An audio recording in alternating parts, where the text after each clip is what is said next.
假日嘅最後一日啦。而家咧我就會去 Hard Cafe 食個早餐先。我都係你呢間啦，因為有得坐，我需要坐。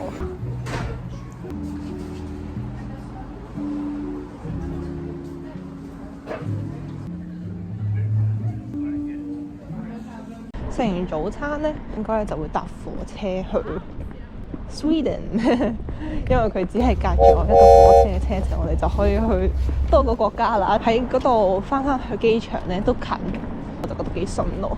我唔係好知呢張飛係點樣操作。我而家揾到應該係59分嗰架就會去啦。咁我而家咧就嚟到 Central Station 嘅月台等車去馬姆唔知啊，唔識讀啊，張飛好貴啊，睇唔到96蚊。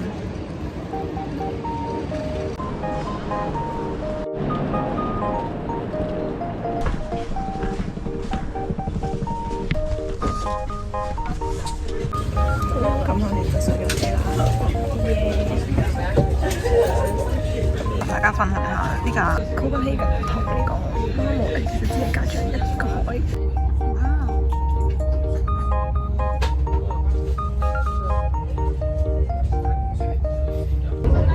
而家淨係講10分鐘，跟住我已經嚟到 Sweden。不過我想講呢個咩火車站？我而家咧就嚟到馬姆。而家行去 Disgusting Food Museum啦，但係我覺得個感覺同即係個 Sweden 同 Denmark 嘅分別不是很大。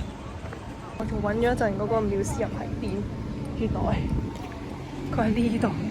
死啦！我覺得好似好服咁樣喎。我而家喺呢個 Disgusting Food Museum，作為一個 dietitian， 作為一個 student dietitian， 我哋要了解多啲嘢食。而家有個 photo booth 喺度。等我玩下先。哇！勁撚臭，好口臭。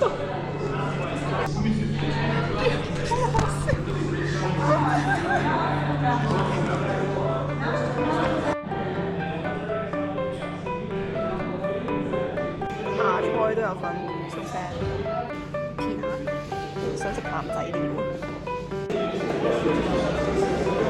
Black pudding， 其實我好中意食 black pudding。仲有 haggis 都喺度喎。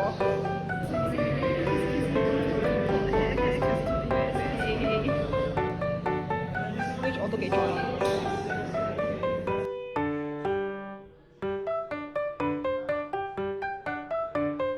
呢個係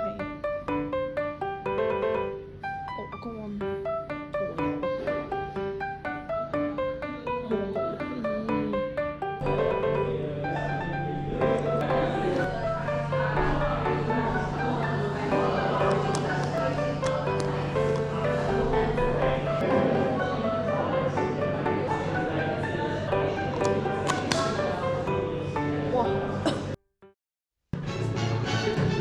very pungent smell。好毒。係榴蓮，應該係冇問題，因為我係好中意食榴蓮。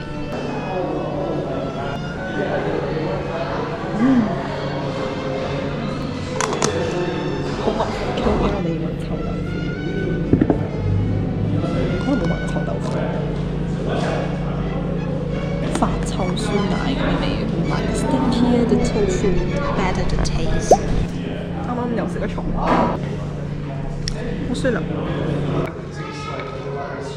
Okay, I'll be nice with you. I'll give you a small one. So this one lives on water, and it like swims on the top, and then it eats dragonfly larvae and. This is from Thailand. Yeah, so all Thai people like to eat this. Thai people eat all kinds of insects, and so the people that we buy these from, we get them. They run a farm. This is a bag of the diving beetles that you've got here.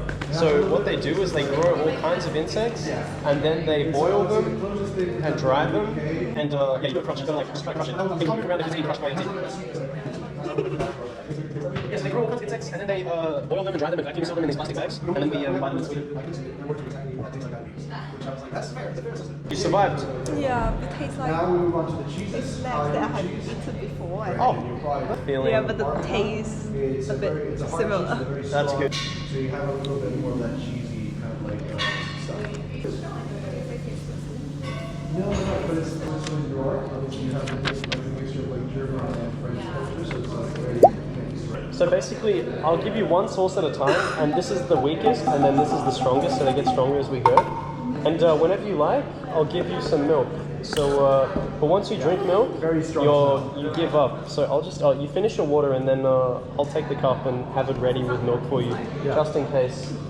I'll give that. No, I'll be nice with you. I'll be nice with you. Taste of ammonia, but basically Okay, the model here you of these two here, they taste a lot better than this one. This next one is the stinkiest fish in the world. It's fermented sea from the middle of the street. It smells like hot garbage in the middle of the summer in New York City.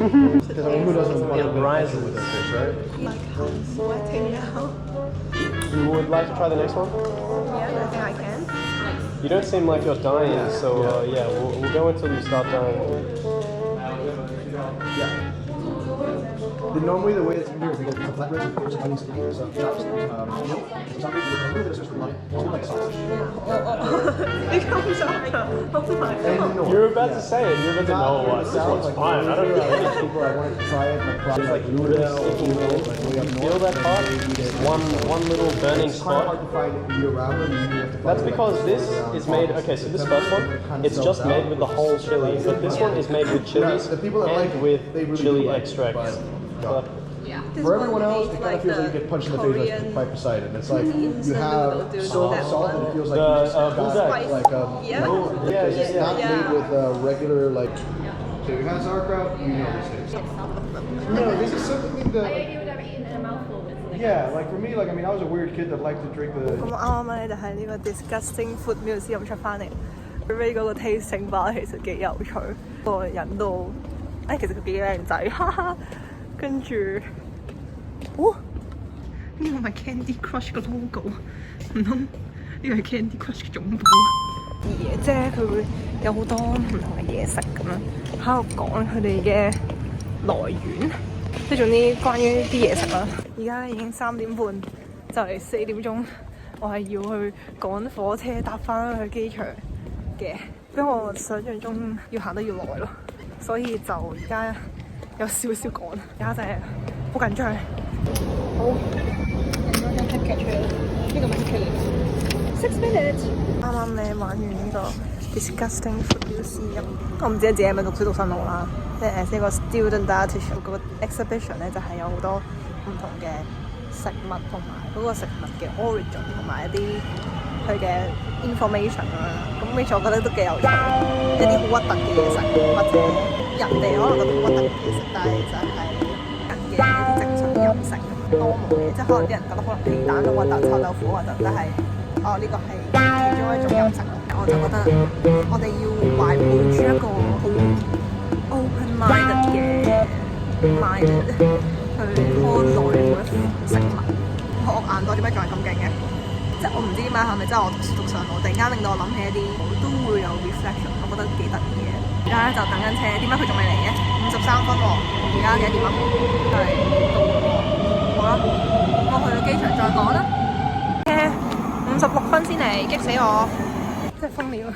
而家係4點50分，我架機係5點50分，排咗10分鐘隊先整到嗰個 boarding pass， 但係我啊整咗30秒都唔使，唉點解知啊？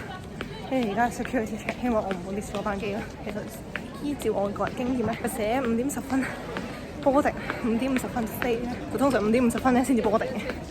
咁我唔知呢度會唔會有啲咩唔同啊？成功達陣，機仲未有機 info。08分，而家係5點01分。我真係趕到一身都係汗啊，嚇死我啦！而家唯有行下免稅店啦。好，而家試食蝦麥腸。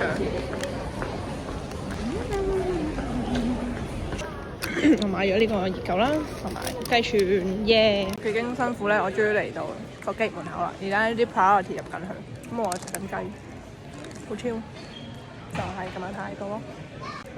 我發覺咧唔食嘢咧，我個腸胃係冇事啊。但一食嘢咧，好似咧再帶翻嗰啲辣嘅感覺出嚟。我 feel 到即係好似再切咗嘅食道同埋我個胃，跟住我就 feel 到有啲燃燒嘅感覺。但係我唔食嘢咧就冇呢個問題啦。好啦，今次去丹麥就同大家玩到呢度啦，我哋下次再見啦，拜拜。